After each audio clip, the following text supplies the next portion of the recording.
Bonsoir tout le monde. Alors j'espère que vous allez bien et vous avez passé déjà une très bonne journée. Donc aujourd'hui, ce sera une séance un peu récapitulative par rapport au module Spring. Donc, je sais très bien que, bon, bon déjà, juste pour vous mettre dans le contexte pour mes étudiants qui sont là, donc c'est suite à la demande de certains étudiants, bien sûr, dans l'EMSI. Donc, j'ai essayé de planifier cette séance comme ça. Je leur explique le roadmap, d'accord? Qu'est-ce qu'il faut savoir par rapport à Spring. Donc, on va essayer de, de, de leur présenter le chemin, d'accord? Quels sont les points clés, quelle est la démarche de A à Z.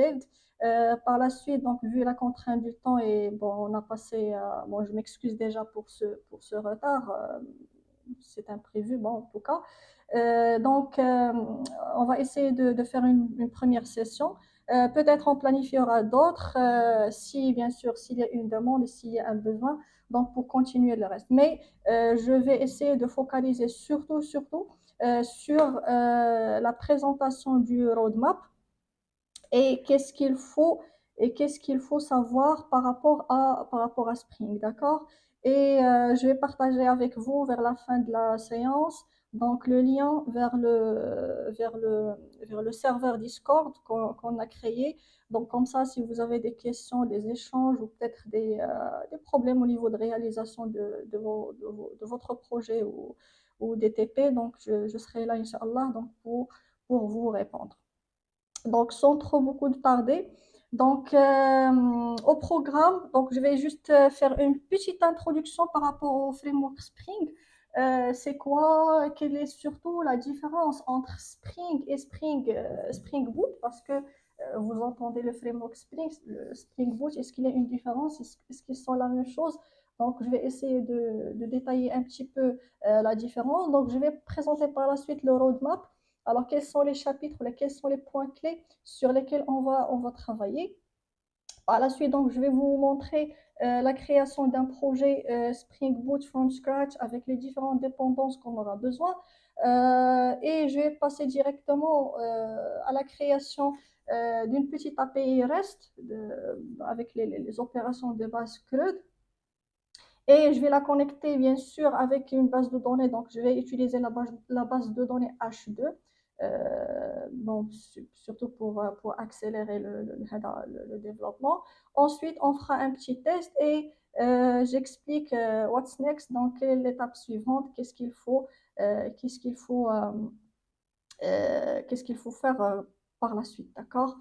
Donc, Spring Framework. Donc, comme vous le savez, donc c'est un framework développé en Java. C'est un framework open source, donc qui nous fournit un modèle de programmation et de configuration complet pour la création, bien évidemment, des applications d'entreprise modernes. Alors, il est utilisé aussi, là, bon, il est connu sous le nom de Spring Core, qui représente le cœur ou bien le fondement de ce framework. Et bien sûr, il fournit, comme tous les autres frameworks modernes, les deux fonctionnalités fondamentales qui sont l'injection de dépendance et l'inversion de contrôle. Moi, je ne vais pas focaliser sur l'explication de ces deux notions, vu la contrainte du temps, etc. Mais je vais essayer d'aborder ces deux termes tout au long de la réalisation de ce projet. Alors, euh, Spring Framework et Spring Boot. Alors, quelle est la différence entre les deux? Donc, on sait très bien que le framework Spring, c'est le framework Java qui nous permet de créer les applications web. Donc, c'est bon. Mais Spring Boot, c'est quoi la différence? Alors, la différence, en fait, c'est au niveau de la configuration. Si on veut simplifier les choses, on peut dire que Spring Framework nécessite une configuration manuelle qui est souvent complexe, d'accord? Contrairement à Spring Boot qui simplifie grandement le développement en proposant bien sûr une approche qui est prête à l'emploi. Il intègre tout d'abord un serveur web embarqué, donc c'est le serveur Tomcat dans lequel on peut déployer notre application, donc on n'aura pas besoin d'installer quoi que ce soit. Une configuration automatique des dépendances. Une configuration automatique, donc déjà lorsqu'on parle d'un serveur embarqué, donc il y a une adresse ou un numéro de port réservé, etc. Donc tout ça, ça rentre dans la configuration automatique. Et bien sûr, des dépendances pré-configurées. Et on va voir lorsqu'on va essayer de créer, de démarrer le projet. Donc, toutes les dépendances qu'on va les insérer, ce sont des dépendances qui se terminent par starter. Donc, ça veut dire que ces dépendances sont déjà préconfigurées et ça rentre bien sûr dans la vision de Spring Boot. Comme résultat, donc un démarrage plus rapide avec moins de code et un développement plus fluide qui est idéal pour les microservices et la création des API REST. D'accord? Donc, ce qu'il faut retenir, parce que ça pourra être une question d'entretien ou entretien technique ou entretien d'embauche en tout cas. Donc, Spring Boot, c'est une extension du framework Spring qui nous donne une préconfiguration. Voilà. Parmi les configurations, parmi les choses qui sont fournies, on peut dire le serveur embarqué, le serveur Apache, c'est le serveur par défaut, une configuration automatique et les dépendances qui sont préconfigurées et bien sûr qui va nous faciliter la tâche de création des API REST et le développement d'une application d'une manière qui est rapide. Alors, une petite comparaison, si vous voulez qu'on résume ça dans un tableau. Donc, la première des choses liées à la configuration, donc pour Spring, on avait dit que c'est une configuration manuelle. Et lorsqu'on parle de la configuration, donc on a deux approches, soit en utilisant des fichiers XML, donc ça c'est, si vous voulez, old school, et après l'apparition des annotations, etc., donc on passe à créer de la configuration manuelle, mais en utilisant des classes Java. Contrairement à Spring Boot, donc on a déjà tout ce process automatisé donc avec les starters dependencies, etc. Deuxième point, donc toujours dans le contexte de la configuration, donc on doit tout configurer, vraiment tout configurer. Et contrairement à Spring Boot, c'est rapide via Spring Initializer. Donc, ce qu'on va essayer de vous montrer juste après, lorsqu'on va créer, lorsqu'on va démarrer notre projet. Pour le serveur de déploiement, donc pour Spring, pour le framework Spring, donc il faut absolument que vous l'installez de côté. Contrairement à Spring Boot, donc c'est déjà embarqué. Côté structure, c'est-à-dire structure de projet, donc pour Spring, pour le framework Spring, donc il est libre, donc vous pouvez faire n'importe quelle structure. Ce qui le rend complexe et bien sûr des problèmes au niveau de la standardisation.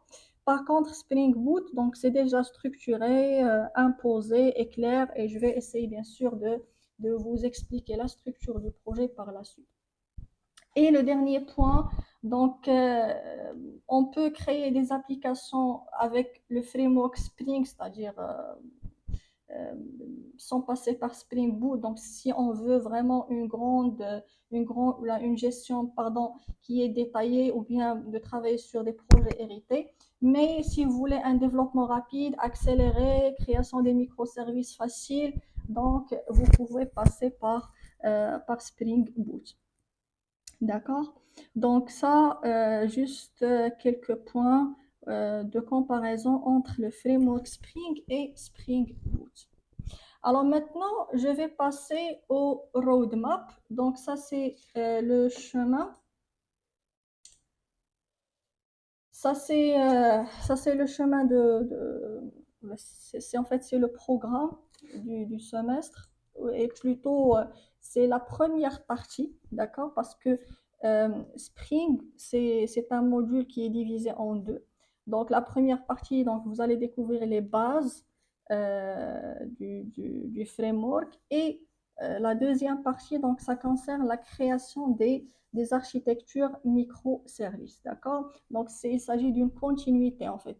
Donc, la partie fondamentale, c'est ce qu'on va essayer d'aborder, là, ce que vous allez aborder pendant ce semestre. Donc, le roadmap, donc pour ceux qui veulent aller plus loin dans les détails, donc la première des choses qu'il faut savoir, c'est l'architecture de base de Spring Core.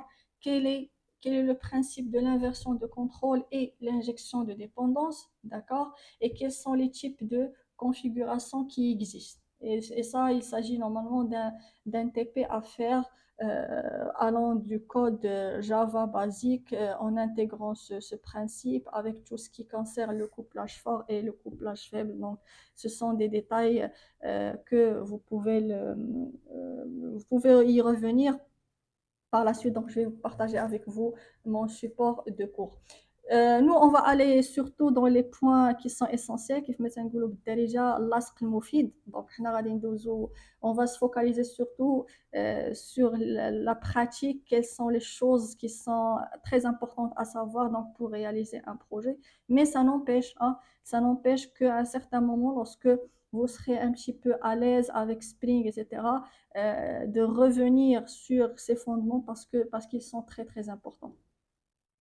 Ensuite, le deuxième point, donc ça concerne Spring Boot, d'accord, et la création de votre projet. Donc, lorsque vous allez créer votre projet, donc vous allez intégrer quelques dépendances, ou lorsque je parle d'une dépendance, c'est-à-dire une librairie, d'accord, qui fait quelque chose. Et on va les découvrir ensemble. Ensuite, troisième chapitre ou le troisième élément dans notre chemin, c'est l'interaction avec les bases de données.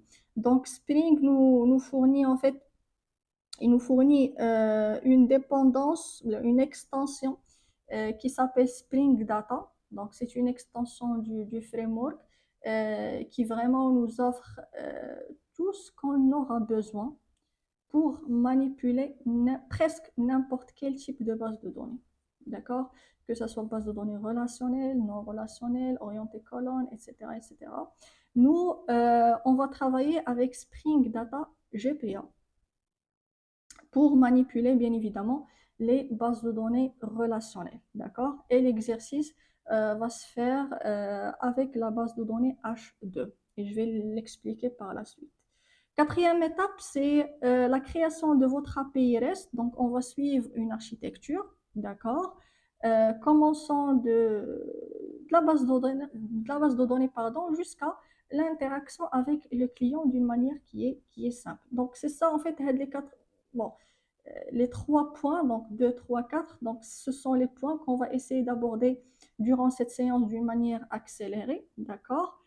Et pour la continuité, normalement, on aura Spring MVC. Donc, comment on peut créer des interfaces web avec le générateur de templates TeamLeaf en utilisant l'architecture MVC. Donc, vous allez aborder la partie backend, OK, et la partie front-end, si vous voulez, avec TeamLeaf. Et le programme se termine avec la sécurité. Donc, comment vous pouvez sécuriser votre application en utilisant la dépendance de Spring Security. Donc, si vous remarquez, donc c'est un programme qui est complet, d'accord, qui vous permet en fait de créer une application de A à Z en utilisant le framework Spring avec tous ses composants. On va passer directement pour expliquer la structure le Spring Boot Workflow, les éléments qu'on aura besoin et chaque élément à quoi va nous servir. Et on va basculer directement au live demonstration donc pour ne pas perdre beaucoup de temps. Donc si on veut décortiquer ou organiser notre application, il doit être organisé en suivant cette architecture qui se base sur 3 couches. D'accord? La couche contrôleur, voilà la couche d'application. La deuxième couche, celle en jaune, donc c'est la couche service. Et la dernière qui est en rouge, la couche des modèles ou bien la couche DAO. On appelle ça la couche DAO. Data Access Objects. Alors, j'explique. Quand vous voyez la première couche, c'est la couche de modèle, la couche DAO, Data Access Objects. Donc, c'est la couche qui va nous permettre de se connecter avec les bases de données ou bien avec les sources de données, data sources.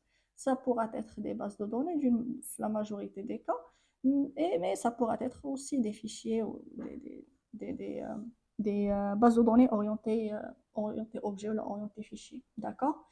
Alors, lorsque je parle d'une couche, c'est un ensemble de classes, un ensemble d'interfaces, d'accord, qui sont structurées, organisées dans un package, d'accord, qui vont faire quelque chose, d'accord.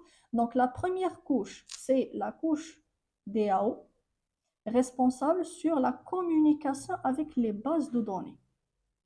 Data Access Objects. Donc, vous devez rappeler de ce terme. DAO. DAO, c'est Data Access Object. C'est la couche d'accès aux bases de données, d'accord? Et on accède aux bases de données en utilisant Spring Data. Précisément dans notre cas, on va utiliser Spring Data GPA. Donc GPA, c'est l'acronyme de Java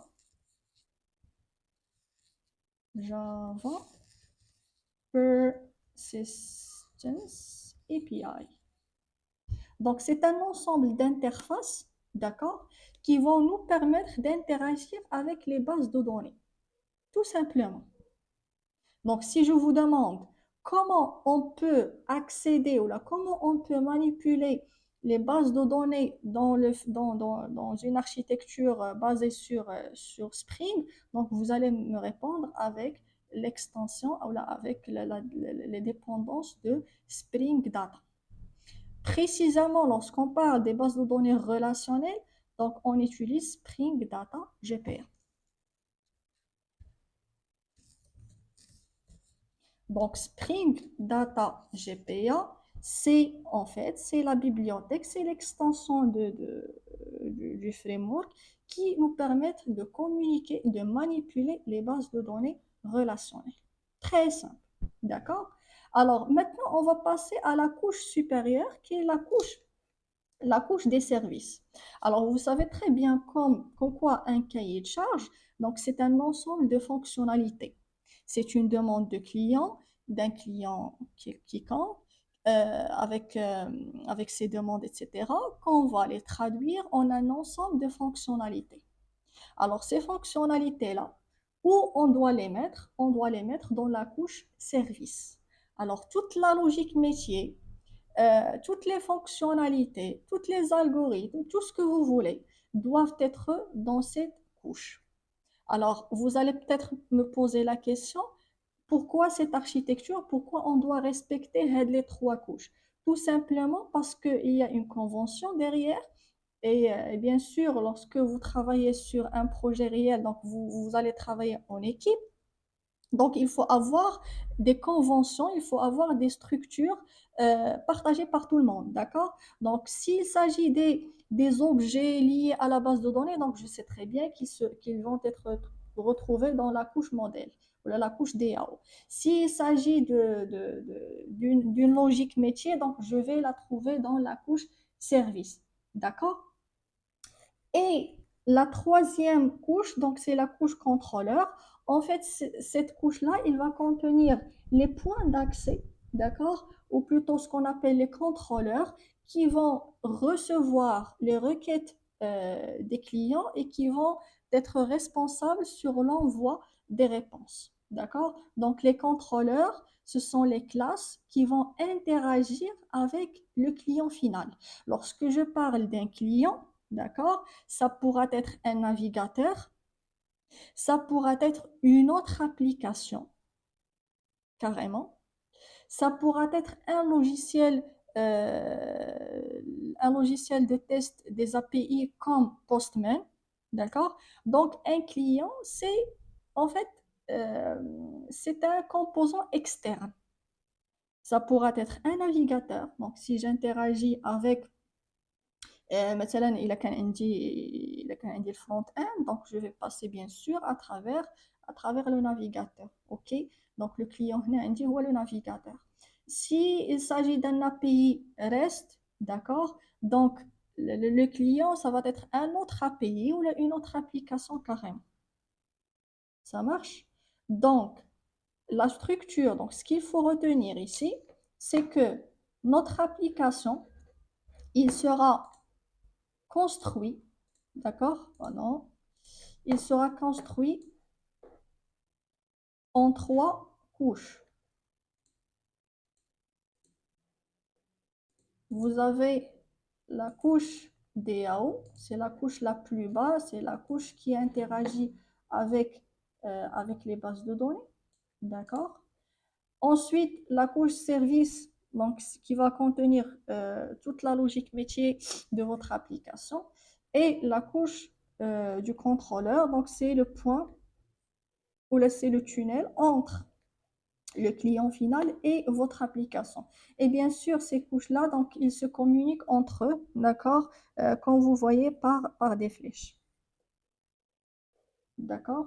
Alors, on a une petite précision concernant le layer, service layer ou bien la couche de service. Alors, vous voyez qu'il interagit avec les bases de données parce que c'est lorsqu'on va appeler des méthodes de récupération مثلا, des données ou d'insertion, etc. Donc, ça passe directement vers la base de données en utilisant l'interface GPA. Donc, je vais revenir sur ça par la suite. La partie théorique, bon, j'ai donné l'essentiel. D'accord? Donc maintenant, je vais essayer de traduire ce schéma-là, ce workflow. D'accord? Donc je vais essayer de le traduire en un projet concret.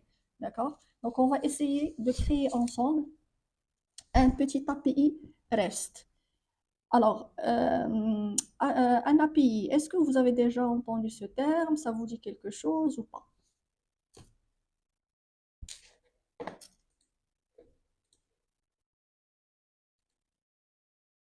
Un API REST.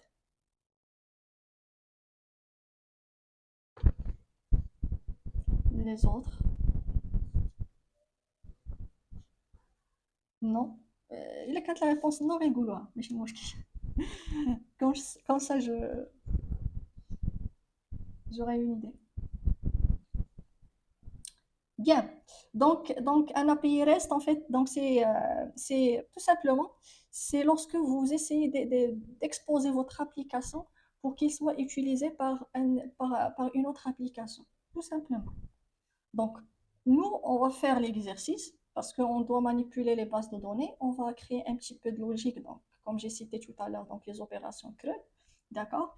Et on va essayer d'effectuer ces interactions avec notre application Spring à travers l'API REST, d'accord? Donc, on va passer directement au code. Alors, je travaille avec IntelliJ, la version Ultimate, d'accord? Mais pour ceux qui n'ont pas ou qui ont la version Community, alors je vais vous expliquer comment vous pouvez initier un projet Spring avec Spring Initializer, d'accord? Donc, je pars d'une base comme quoi la version Ultimate. Et je vais expliquer par la suite la différence, mais bien entendu. Donc, vous allez ouvrir votre navigateur, vous allez chercher Spring Initializer. D'accord? Spring Initializer.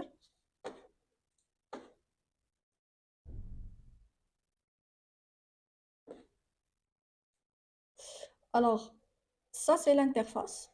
Alors, c'est là où vous allez mentionner toutes les informations concernant votre projet, d'accord? Ainsi que les dépendances que vous aurez besoin. Lorsque je parle d'une dépendance, c'est-à-dire une librairie, d'accord? Qu'on va l'intégrer pour bénéficier de ces fonctionnalités. D'accord? Alors, on démarre. À la barakatillah. La première des choses, alors il faut préciser le type de projet. Donc, on va choisir Maven. Alors, Maven, c'est un utilitaire de gestion de projet, d'accord? Donc, c'est lui qui sera responsable sur la gestion des dépendances, le versionning, etc. Et il est utilisé aussi le pipeline de CICD, donc le pipeline de l'intégration et le déploiement d'une application. Le langage, bien sûr, donc c'est le langage Java. La version de Spring, donc je reste sur la version 3.4.5. Donc toujours essayer de choisir une version stable, d'accord? Maintenant, pour les métadatas, la project metadata, donc ce sont les informations concernant votre projet. Alors, il faut savoir que Maven, donc une application gérée par Maven, il est identifié par un trio. Alors, le trio, je le vois. Le premier élément, c'est le groupe ID. Alors, le groupe ID, en fait, il représente l'organisation qui a développé la solution. Et par convention, c'est le nom de domaine inversé. ديما غادي تلقاو org.springframework ma.mc, etc. D'accord? Donc, c'est le nom de domaine inversé. Alors, je fais comme ça. L'artefact, il représente le nom de votre projet. Alors, je vais l'appeler API REST Demo. OK. Donc, l'artefact, c'est le nom de votre application. Pour la version, donc le troisième élément de ce trio, c'est la version. Donc, par défaut, il faut la version, mais lorsque vous faites des évolutions, etc., donc il faut l'upgrader au fur et à mesure. Donc, ça, c'est la description. Donc, my first API, REST API, pardon. D'accord. Le packaging, donc le jar et Java, donc je travaille avec la Java 17 ou 21, comme vous voulez. Donc, ça, c'est la première partie, OK? Alors, la deuxième partie, c'est les dépendances. Alors, les librairies qu'on aura besoin, d'accord? Donc, ici, vous avez une liste très longue avec les dépendances nécessaires selon le besoin. Vous pouvez effectuer de recherche en utilisant cette barre de recherche et vous cliquez et vous aurez la dépendance ici. D'accord? Lorsque vous allez terminer l'intégration de l'ensemble des dépendances, d'accord? Vous allez cliquer sur Generate. Alors, Generate, il va il va vous télécharger un fichier zip, d'accord? Vous faites l'extraction, d'accord? Et vous allez importer ce projet dans IntelliJ. Open Project, d'accord? Vous allez chercher où se trouve, voilà, et vous cliquez sur Open, d'accord? Donc ça, c'est l'approche, ça, c'est la méthode pour ceux qui ont une version Community, la version de IntelliJ Community. Sauf que moi, je recommande que vous aurez la version Ultimate parce que ça donne plusieurs avantages. Et vous pouvez l'activer en utilisant votre email institutionnel, en utilisant le lien que j'ai partagé sur Discord. Donc, vous l'aurez par la suite. Sinon, pour ceux qui ont la version Ultimate, d'accord, vous pouvez le télécharger. Vous avez 30 jours d'essai. Alors, vous allez cliquer sur New Projects. Automatiquement, il va vous rediriger vers cette fenêtre. Comme vous voyez qu'il va importer les informations, le packaging depuis le serveur de tout à l'heure. D'accord? Sauf que ici, donc c'est pas la peine d'aller créer, etc., importer. Donc, dans un seul endroit. Donc, je vais répéter la première partie. API REST, d'accord. Donc, le langage Java type Maven, le groupe ID, donc ça c'est le nom de l'organisation, l'artefact ID, donc c'est le nom du projet, la version du GDK, bon, je garde 21, c'est pas grave, et je garde le reste tel qu'il est. Je clique sur Next. Alors, je serai tombée sur la fenêtre des dépendances, d'accord? Alors là, comme vous voyez, donc, ils sont un petit peu mieux structurés, OK? Alors, principalement, donc maintenant, je vais vous expliquer les dépendances que vous aurez besoin. Mais avant, je vais juste m'assurer que tout va bien et vous arrivez à me suivre. Donc, pas de réclamation. J'espère que vous suivez avec moi. Très bien. Alors, les dépendances qu'on aura besoin. Principalement, alors, باش ما نكترش عليكم, OK? هنحتاجوا, euh, je peux dire quatre dépendances, OK? Alors, la première dépendance qui est très importante parce que nous sommes en train de créer une application web. Donc, la première dépendance qu'on aura besoin, c'est Spring Web. Vous allez le trouver dans cet onglet-là. Sinon, il suffit de taper web pour aller te la lire. D'accord? Ça, c'est la première dépendance. Donc, il faut la description.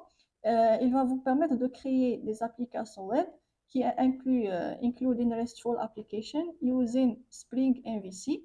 D'accord?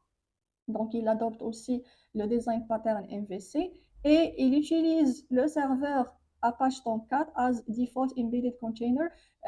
Et je reviens sur ce qu'on avait dit tout à l'heure sur Spring Boot. D'accord? Et on avait dit qu'il inclut déjà un serveur avec des configurations euh, très voilà, automatisées. D'accord?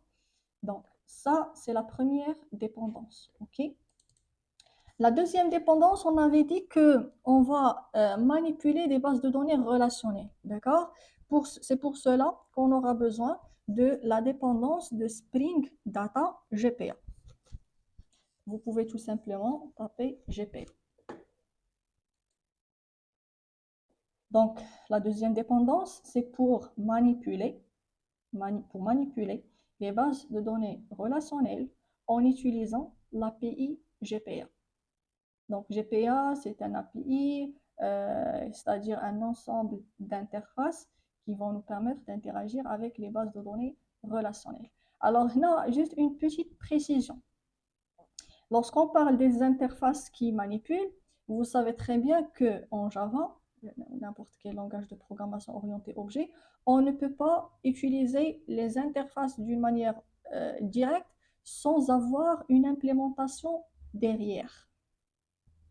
Vous êtes d'accord? On travaille avec des classes. On peut instancier des classes et non pas des interfaces. OK? Donc, pour GPA, on avait dit que c'est un ensemble d'interfaces. OK?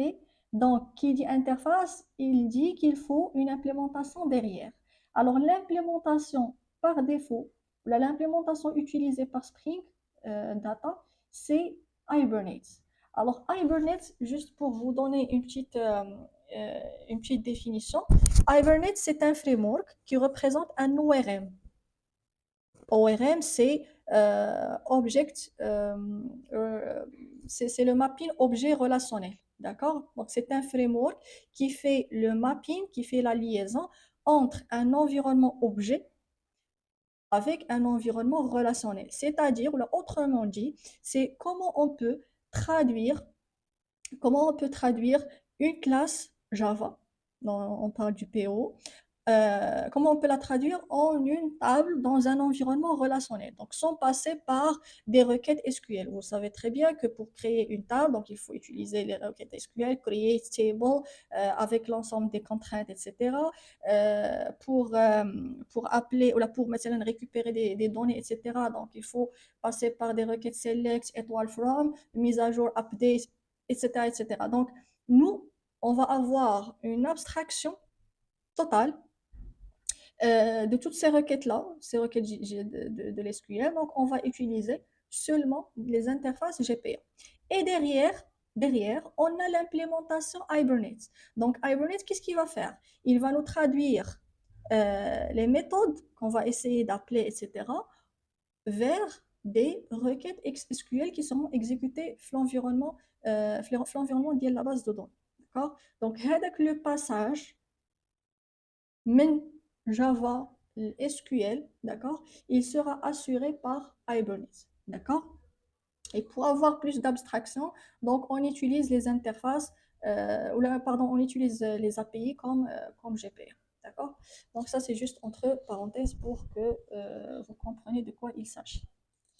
Troisième élément, donc on a parlé de la création le site ou de l'API donc à travers le Spring Web. Donc Spring Web va يخدم لينا pour l'API REST et aussi par la suite lorsqu'on va utiliser Teamleaf, ok.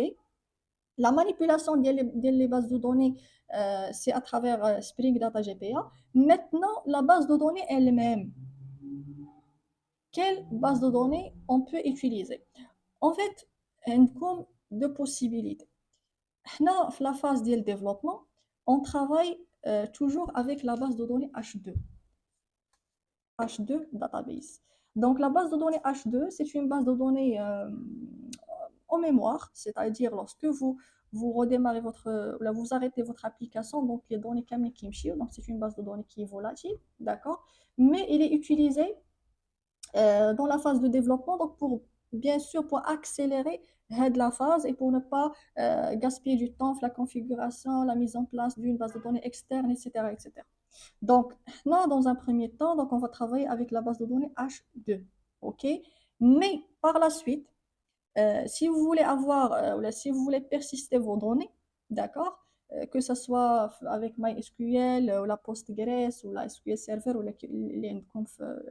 peu importe la base de données que vous avez sur votre machine, vous pouvez chercher son driver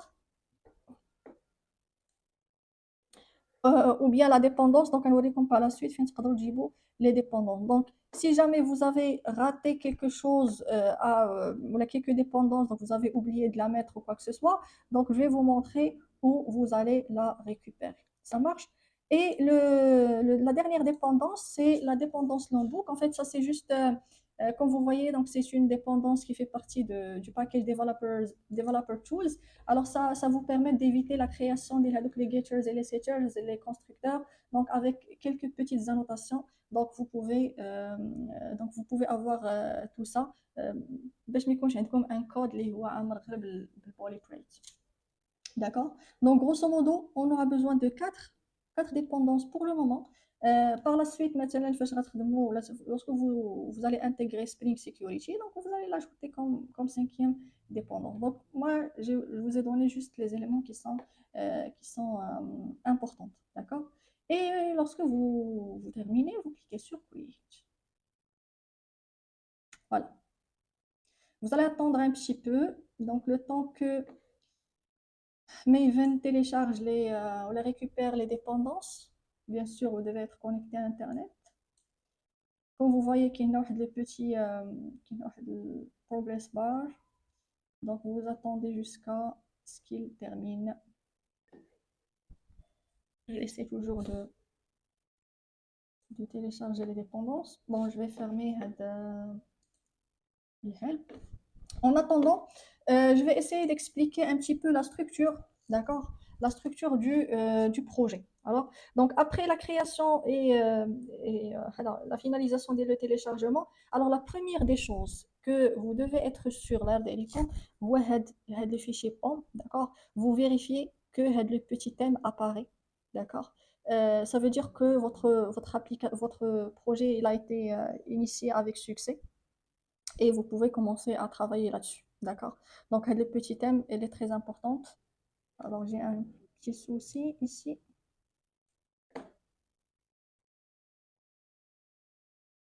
Bon, j'attends ce qu'il finalise son traitement. En tout cas, je reviens sur le sujet de ce petit thème. Donc, c'est par rapport à la gestion de Maven, pour la gestion de votre projet par Maven.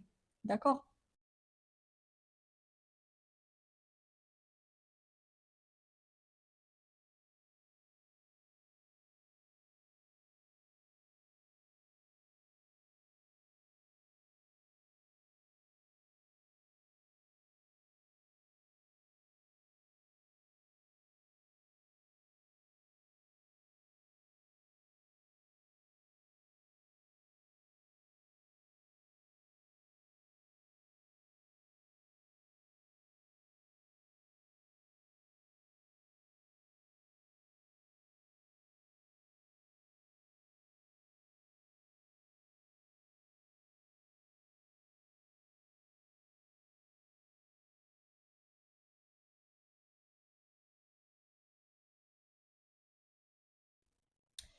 Bien.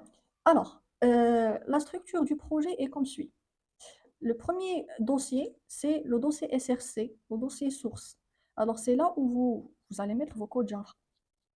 C'est très logique. Alors, il est divisé en deux. Là, il possède en fait deux sous-répertoires. Alors, le répertoire main, d'accord, et le répertoire test. Donc, le répertoire test, parce que le testing, le test unitaire, le programme, d'accord.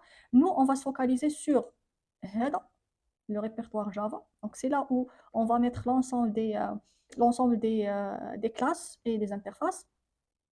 Et vous allez trouver ici un autre répertoire qui s'appelle Resources. OK? Alors, les ressources, quoi que ce soit, des fichiers CSS, des images, des PDF, bon, et les ressources, d'accord? Vous allez le mettre ici. Donc, dans le répertoire statique, on met les fichiers CSS, JavaScript, les icônes, peut-être les fonds, etc. Dans le répertoire templates, vous allez mettre les pages HTML, les pages HTML par la suite lorsqu'on va introduire TeamLeaf, d'accord? Et ce fichier-là, ce fameux fichier, c'est le fichier de configuration. Donc, c'est là où on va configurer, d'accord, notre application. Donc, toute la configuration, que ce soit mettre le numéro de port, pardon, l'accès aux bases de données, etc. Donc, tout ça, on doit le mettre dans ce fichier-là. D'accord? Donc, le fichier, il est très, très important. Un autre fichier qui est aussi important, c'est le fichier pom.xml. D'accord? Alors, dans ce fichier-là, vous allez trouver dans une première partie alors les métadatas concernant le projet ou concernant l'application. Donc, commençons par le nom de l'application, le groupe ID, la version. Vous vous rappelez tout à l'heure du trio, donc groupe, artefact et la version. D'accord? Vous avez la possibilité d'ajouter de licences, la liste des développeurs, etc. etc. Donc, ça rentre dans les métadatas de votre application, la version Java aussi, etc. Alors, ce qui nous intéresse, c'est ce volet-là, le volet ou la balise dependencies. Alors, ici, qu'est-ce qu'on trouve? On trouve les dépendances qu'on a sélectionnées tout à l'heure, c'est-à-dire les librairies qu'on va utiliser, ou peut-être des drivers, les bases de données, maintenant SQL par la suite, ou Postgres ou autre, d'accord? Donc, là, on trouve les dépendances, les librairies externes qu'on va les utiliser dans notre projet. Alors, si jamais vous avez raté d'insérer une dépendance, d'accord, il suffit d'aller vers le site Maven Repository, d'accord, Maven Repository, ok, et vous cherchez la dépendance que vous aurez besoin. Par exemple, Spring Security, مثلا.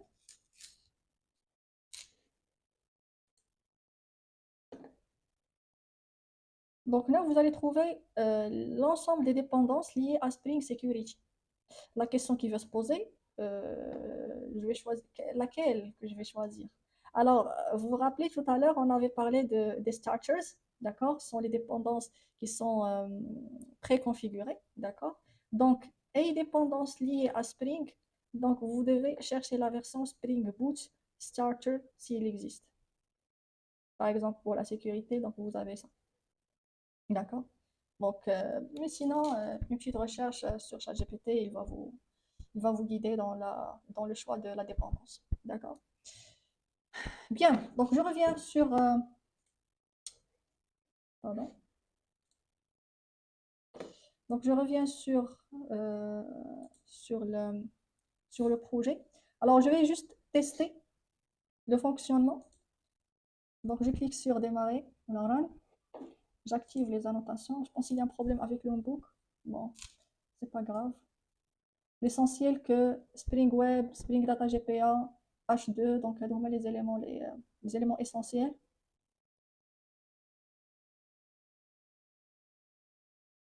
Très bien. Donc, vous pouvez confirmer que votre application est démarrée avec succès. Donc, en voyant ce message, Started Application, d'accord? Et une information aussi très importante, c'est le numéro de port. Donc, par défaut, Tomcat, il s'expose sur le port 8080. OK? Si jamais, pour une raison ou d'une autre, vous avez le numéro de port qui est occupé, donc vous pouvez revenir sur le fichier application.properties et vous ajoutez la configuration server port et vous choisissez un port, un numéro de port qui est libre. D'accord? Donc ça, si jamais vous avez de problème ou là vous avez déjà une application exposée sur le port 8080. Alors je vais garder ça, je vais le commenter. OK. Bref, donc maintenant, je vais revenir sur la structure de tout à l'heure, d'accord? Et je vais essayer de l'appliquer sur mon projet. Donc, je vais essayer de structurer mon application, un ensemble de packages, d'accord? Et chaque package, donc, il représente en fait une couche, les couches tout à l'heure. Bien. Alors, IntelliJ, donc je me suis arrêtée à ce niveau-là. Donc, je me suis dit que maintenant, on va essayer de traduire l'architecture, d'accord, qui se compose de trois couches. نحاول نقادوها في هذا l'environnement, ok. Donc, je vais essayer de créer des packages. Donc, chaque package il va contenir certaines classes.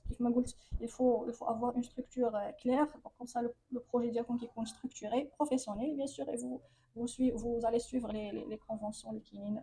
Et même si je touche chez projet, GitHub ou quoi que ce soit, là, généralement, quand je la même structure.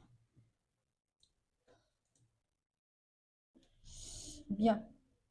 Donc, je commence tout d'abord par créer rapidement les différents packages.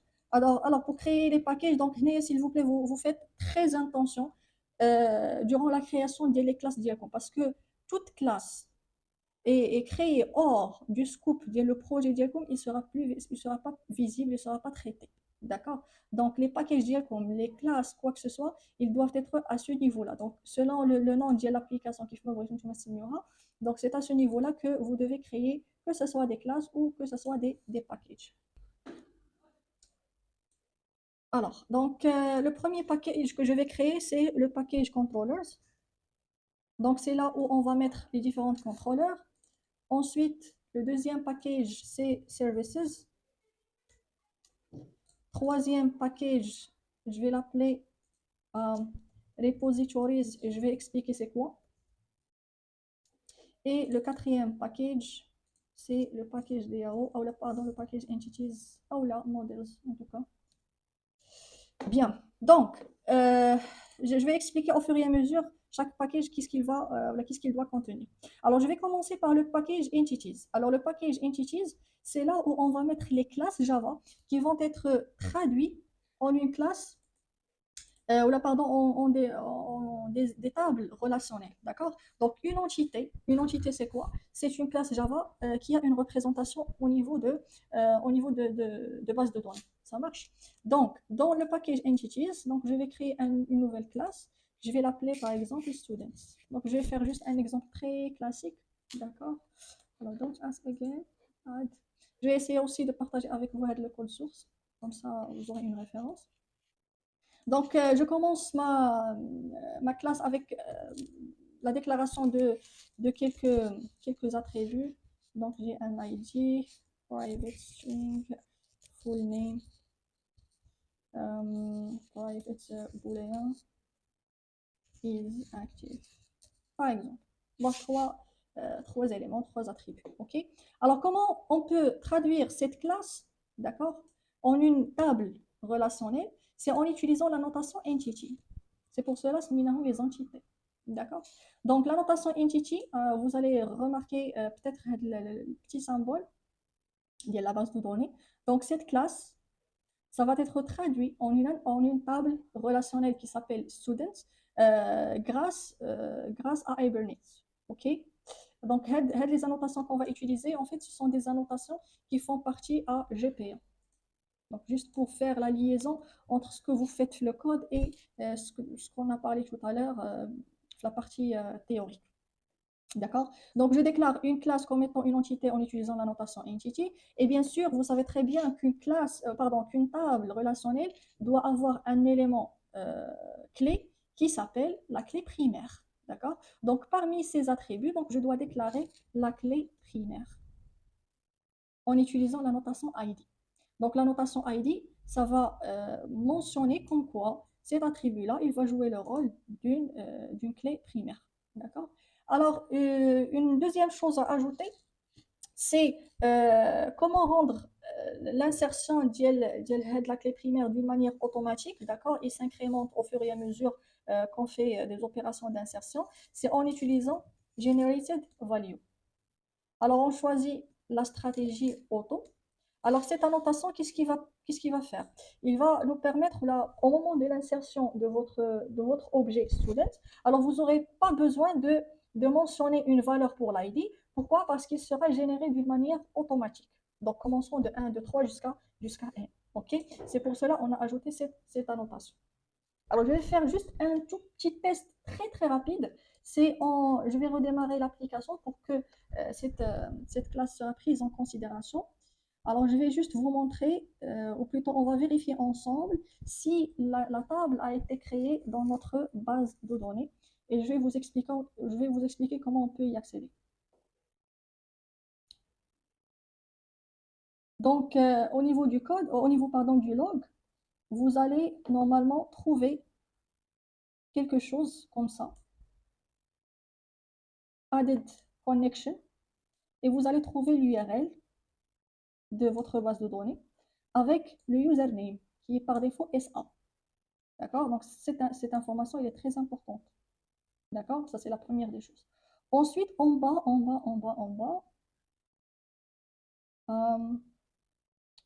je dois juste trouver le lien, le schéma pour accéder à la base de données. Je pense qu'il n'est pas mentionné. Alors, je vais essayer quand même d'accéder à la base de données H2. Donc, en utilisant, bon, pour l'adresse, c'est l'adresse du serveur, donc c'est 8080, et le chemin, c'est /h2 console. Alors, on n'est pas activé.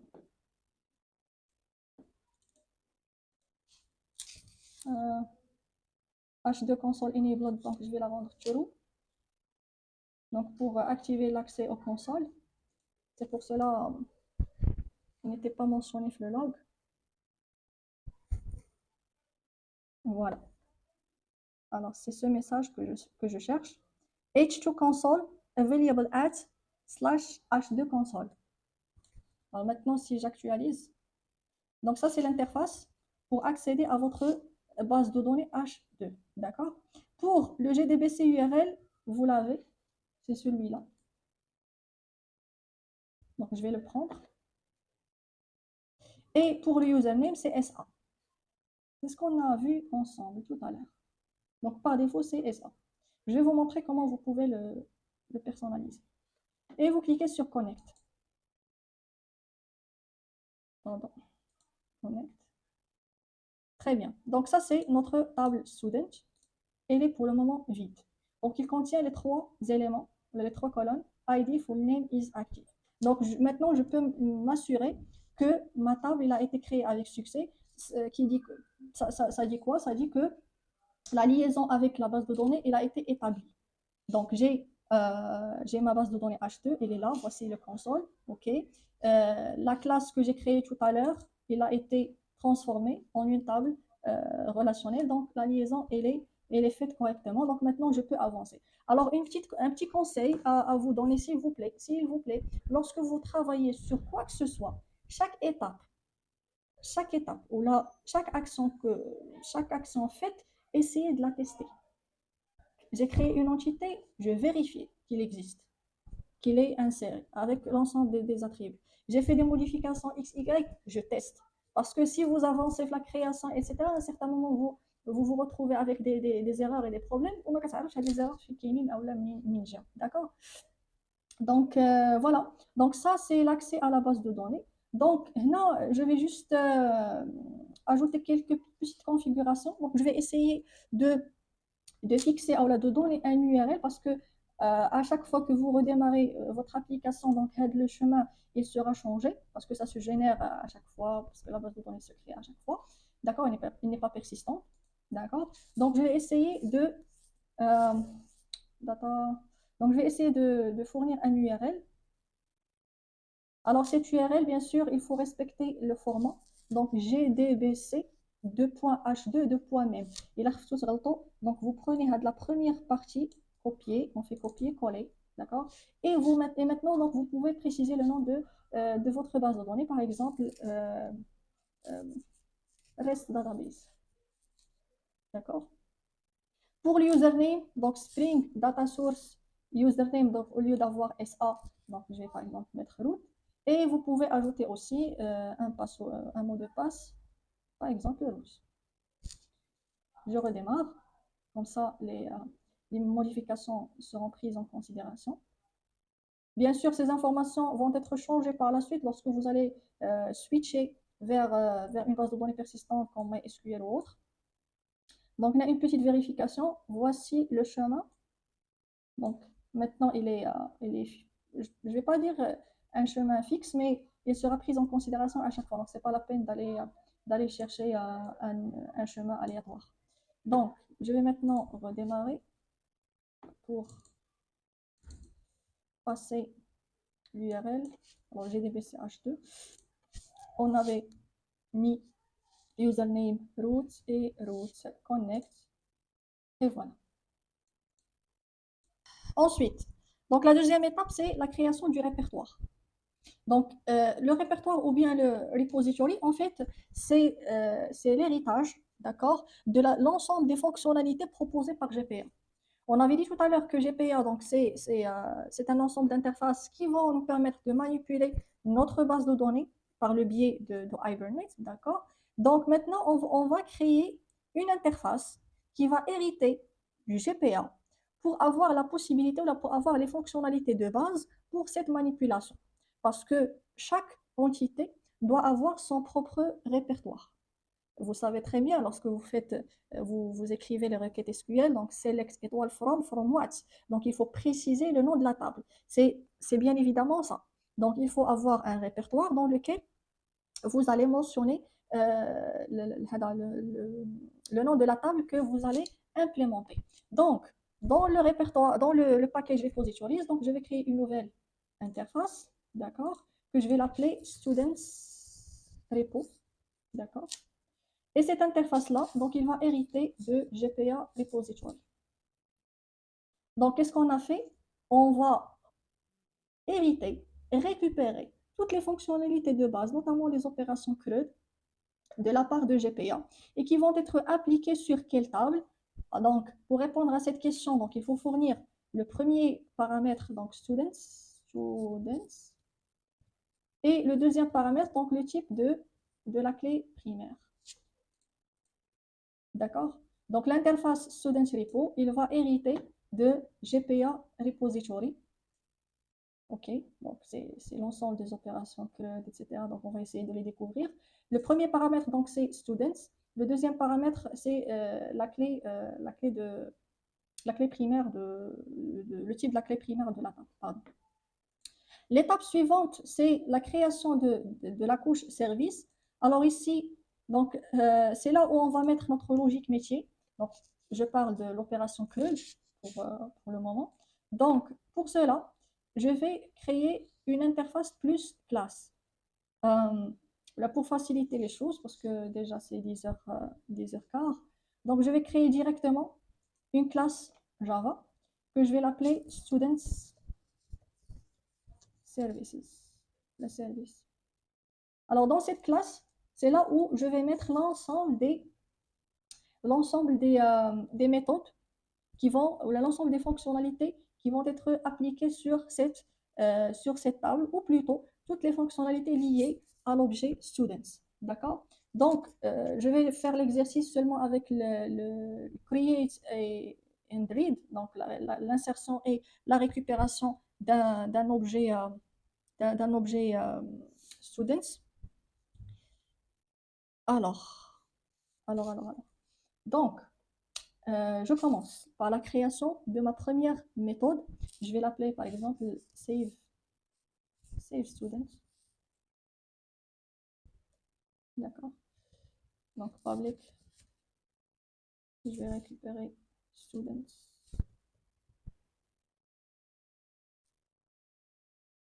Plutôt student avec un seul S, mais bon. D'accord. Alors l'objet, je vais passer en paramètre.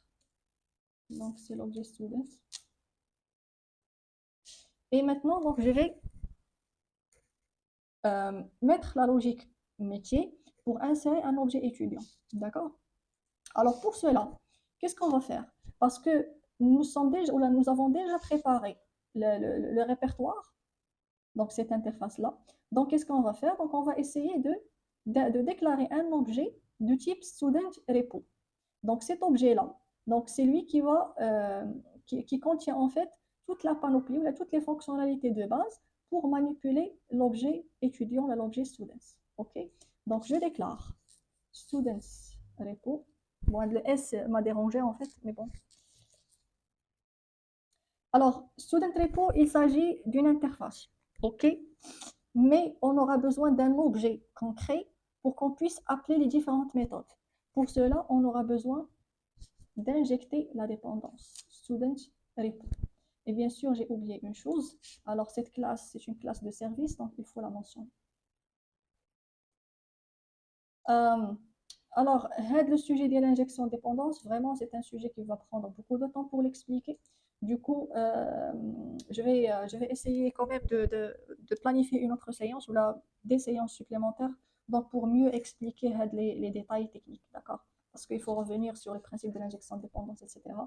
Et vu la contrainte du temps, donc on va accélérer un petit peu.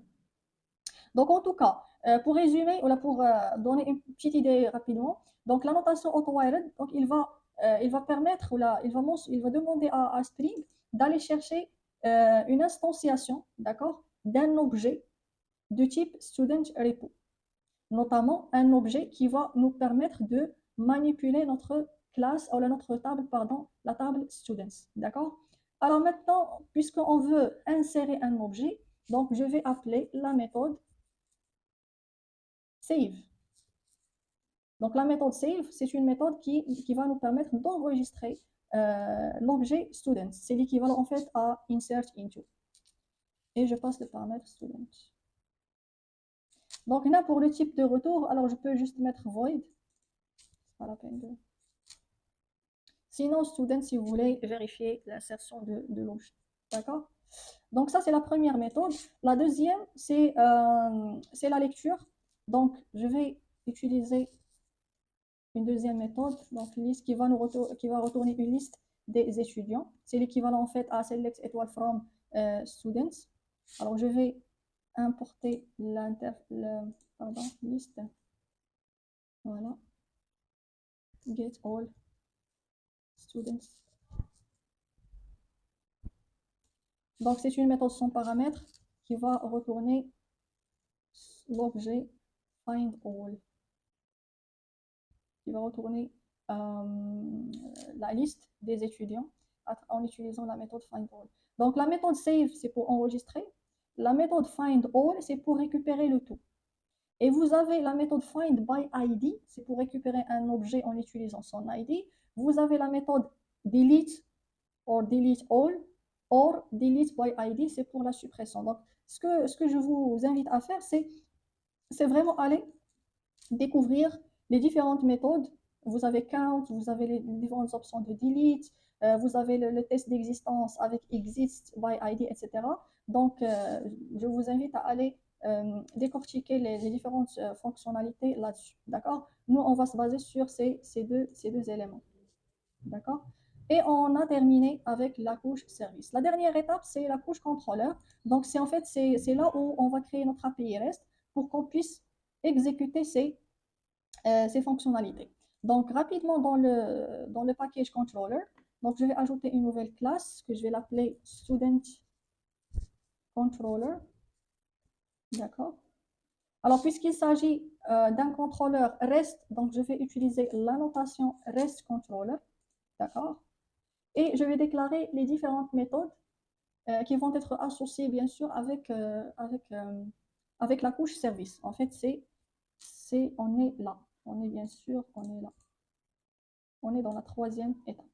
Donc, on a créé la couche modèle, c'est avec les packages entities and repositories. La couche service, ce qu'on a finalisé juste il y a quelques secondes. Et la troisième étape, la troisième couche, c'est la couche du contrôleur. OK? Donc, j'ai créé cette classe-là. Maintenant, je passe rapidement à déclarer mes méthodes. Alors, la première, par exemple, je vais l'appeler students.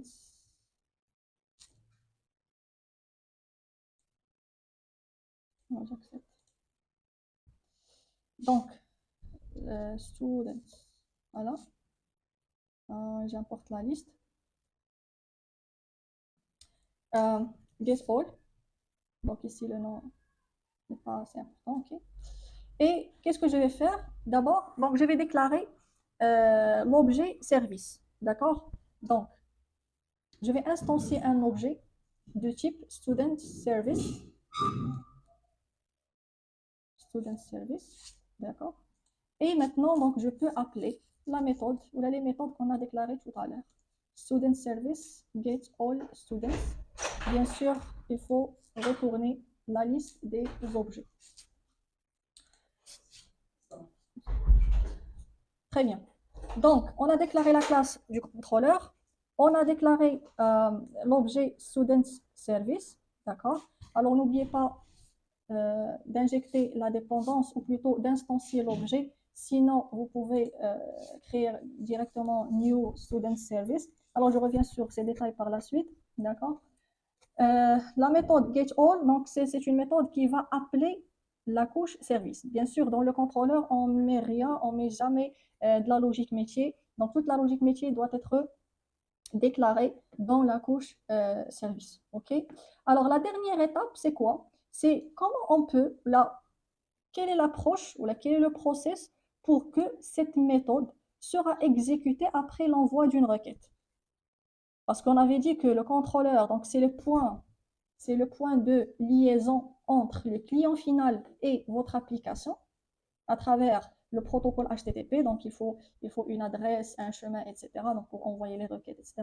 Du coup, il nous faut un moyen donc, pour faire cette liaison. Donc, c'est en fait, c'est la dernière étape, c'est d'associer cette méthode avec avec un type, une type de requête HTTP. Donc, vous savez très bien les requêtes HTTP les plus populaires. Donc, vous avez le get, le post, le put pour la modification et le delete pour la suppression. Donc, nous, on souhaite récupérer la liste des étudiants. Donc, on va utiliser le get, donc get mapping. Donc, je vais associer, d'accord, cette méthode avec un chemin. C'est-à-dire, quelle est la requête, ou voilà, quelle est la requête, ou quel est le chemin que je vais utiliser pour que cette méthode sera exécutée. Par exemple, je vais l'associer à students. Donc, slash students. Donc, on sait très bien que l'adresse du serveur, c'est localhost 2.8080, d'accord? Ou plutôt le numéro de port de votre choix. Slash students, donc qu'est-ce qui va se passer? Cette méthode, il sera exécutée. Qu'est-ce qu'il contient cette méthode? Donc, il contient l'appel à la couche service. Donc, théoriquement parlant, donc la requête arrive depuis le client, il va le recevoir le contrôleur. Le contrôleur, il va exécuter son contenu, bien sûr, il y a un appel à la couche service. La couche service, donc, il communique avec la base de données et le modèle. Il nous récupère l'information et bien sûr, le chemin inverse sera appliqué ou sera exécuté. D'accord? Donc, c'est ça la structure, ou plutôt, c'est ça la structure d'un contrôleur. Alors, on pourra faire un exemple rapidement, juste avec une chaîne de caractères. Alors, je vais vous montrer. Donc, public. Donc, je vais essayer en fait d'afficher une chaîne de caractères sur le navigateur. Parce qu'ici, donc, il nous faut avoir du données dans la base de données. Bon, pour le moment, juste pour un démo rapide. Par exemple, home. Et je vais retourner une chaîne de caractères hello. Et je vais l'associer avec le chemin slash home ou la slash index. Je redémarre.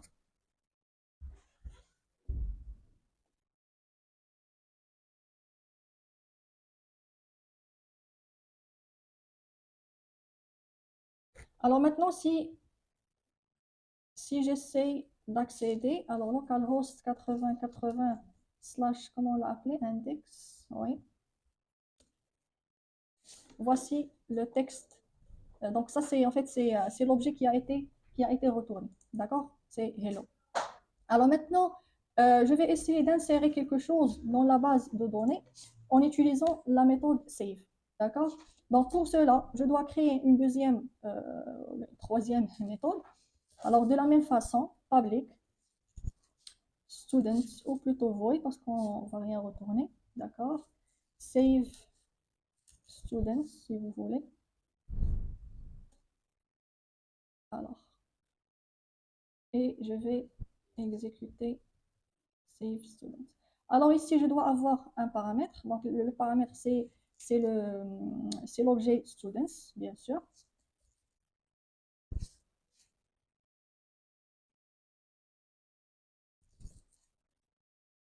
D'accord? Donc ça, c'est la première étape. La deuxième étape, donc je vais l'associer avec l'opération get, pardon, l'opération HTTP. Maintenant, on va essayer d'insérer donc le type de la requête. Donc ça sera post. Donc c'est post mapping. Alors rappelez-vous que post mapping, c'est pour l'insertion. Le put, c'est pour la modification. Le get, c'est pour la récupération ou bien la lecture. Et le delete, c'est pour la suppression. Et bien sûr, vous avez d'autres. Donc, je vais l'associer avec save, slash save. Alors, non, on a des paramètres. Là, on a un paramètre à passer. Le paramètre ici, c'est pas juste une chaîne de caractères ou bien un chiffre ou un numéro. Donc, c'est carrément un objet.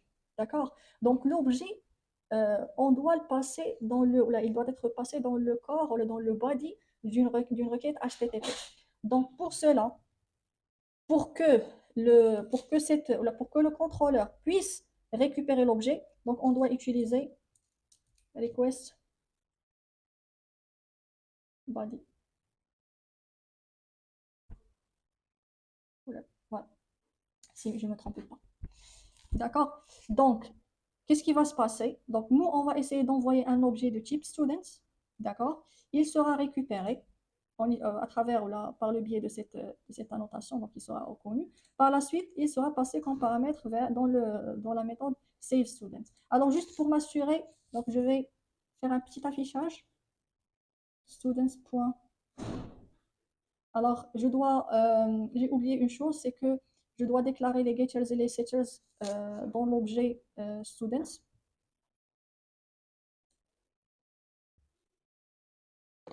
Donc, puisque tout à l'heure, il y avait des problèmes avec l'onbook, donc je vais rapidement générer, pardon, générer les getters et les setters. Je sélectionne le tout. Vous pouvez aussi générer le constructeur avec et sans paramètres. Donc, none, c'est pour le constructeur sans paramètres. Constructeur avec paramètres, c'est avec la sélection de toutes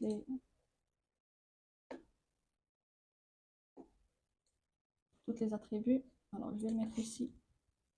Juste question d'organisation. Sinon, si vous voulez utiliser l'onbook, parce que je ne voulais pas perdre du temps, la configuration, etc. Alors, vous pouvez utiliser la notation data. Donc, la notation data, ça vous permet de générer les getters et les setters. D'accord? All args constructor, c'est pour un constructeur avec paramètres. Et no args constructor, c'est pour le constructeur sans paramètres. Donc, les trois annotations, ils sont suffisants donc, pour générer tout ça et ce n'est pas la peine de le mettre. D'accord? Donc, ici, donc, si vous arrivez à insérer le mot correctement, donc vous pouvez utiliser ces annotations. D'accord?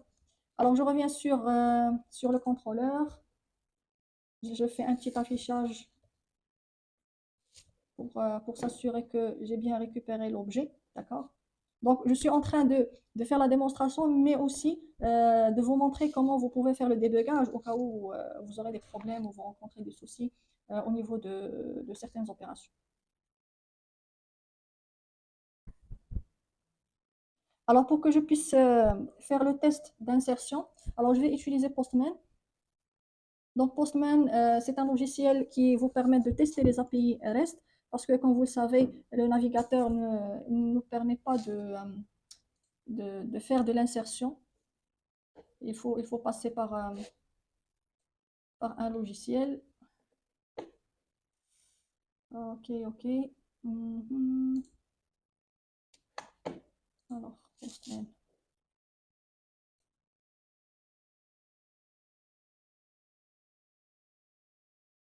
Alors, without account.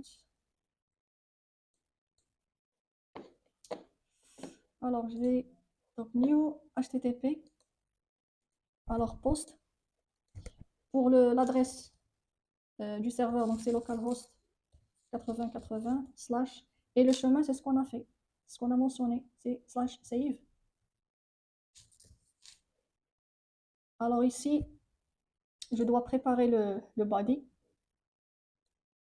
Donc c'est là où je déclare mon objet JSON. Donc on a combien d'attributs? Donc on a 3. Donc pour l'ID, ça sera généré d'une manière automatique. Donc full name.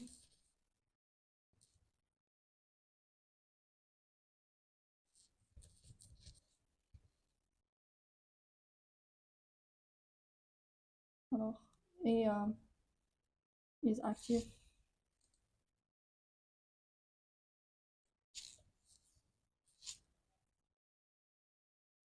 D'accord. Donc je vais essayer d'envoyer cette requête. Alors, en même temps, donc je vérifie dans le console. Clear all. Send. Donc c'est OK. Par contre, elle est nulle.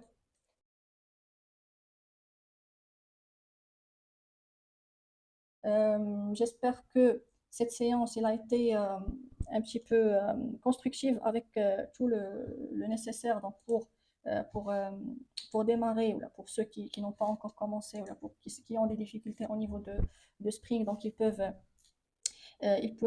avoir le chemin un petit peu clair. Donc, en fait, c'est ça mon objectif, honnêtement, pour cette séance. Pour le support de cours, donc je vais le partager, mais sinon, je vais partager ces slides. Et sinon, le cours, le reste du cours, c'est-à-dire les détails, etc., concernant les chapitres GPA et l'injection des dépendances et tout ça, donc ils sont déjà sur le Discord. Je ne sais pas si vous avez des questions précises. On a 5 minutes. Si vous avez des questions, quelque chose qui n'est pas assez clair.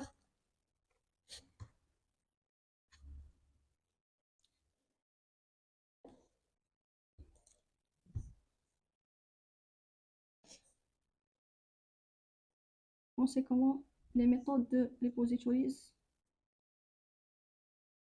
On sait comment les méthodes de repositories exactes qu'on devrait implémenter. Qu'est-ce que vous voulez dire par... Alors, pour le lien de Discord, c'est celui-là. Alors, je vais le partager avant que le meeting s'arrête. Alors, je viens à votre question. On sait comment les méthodes de repositories exactes qu'on devait implémenter.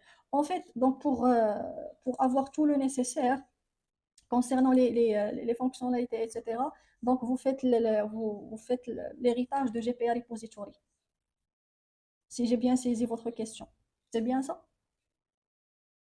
Parce qu'en fait, il y a plusieurs types de répertoires. Il y a CRUD, il y a list CRUD, etc. Mais GPA Repository, si vous voulez, c'est l'interface la plus globale qui contient toutes les méthodes nécessaires avec la pagination, etc., etc.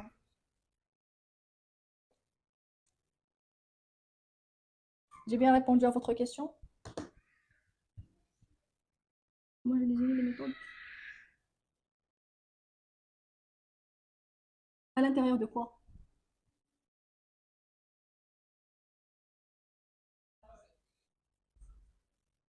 Ah, vous parlez des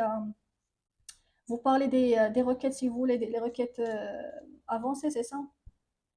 Par exemple, comment vous pouvez récupérer un étudiant en utilisant son nom ou bien un autre critère.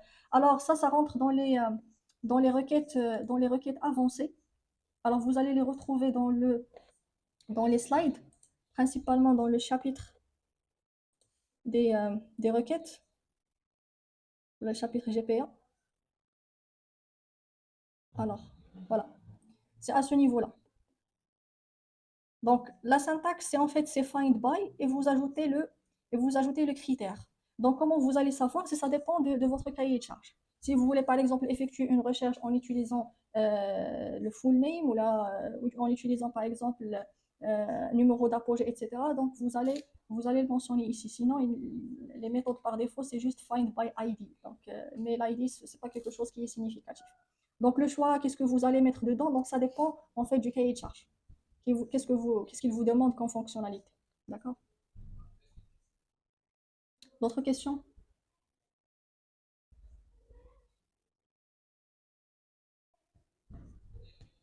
Donc, si vous n'avez pas de questions, alors on va s'arrêter là. Je vous souhaite très bonne soirée et n'hésitez pas donc après, bien sûr, après l'exercice, donc ça c'est quelque chose qui est très, très important. Donc, je vais en fait partager demain l'enregistrement de cette séance. Donc, je vais juste la cadrer et partager avec vous.